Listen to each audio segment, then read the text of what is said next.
உங்களுக்காக வெற்றியின் கொடியை அவர் ஏற்ற வேண்டுமானால் நீங்களும் நானும் செய்ய வேண்டிய முதல் காரியம் என்னன்னா, தேவ பலத்தில் நீங்கள் பிரயாசப்படுங்கள்.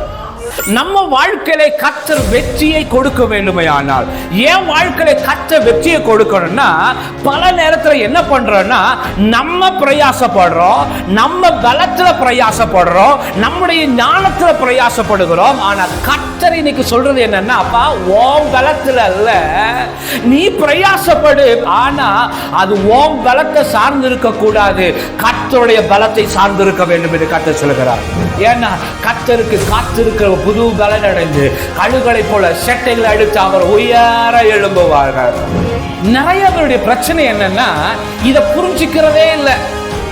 ஏன் ஞானத்துல, ஏன் பலத்துல, ஏன் கிருபையில, அது மட்டுமல்ல என்னுடைய வேலையுடைய பலத்துல என்னால சாதிக்க முடியும் நினைக்கிறேன். இல்லப்பா, ஆண்டவர் சொல்லுகிறார், இந்த இடத்துல கர்த்தர் உங்களுடைய வெற்றி கொடியாக இருக்க வேண்டுமையானால் நீங்கள் உங்க பலத்தில் அல்ல, ஆண்டவருடைய பலத்தை நீங்கள் சார்ந்து நிற்க பழக வேண்டும்.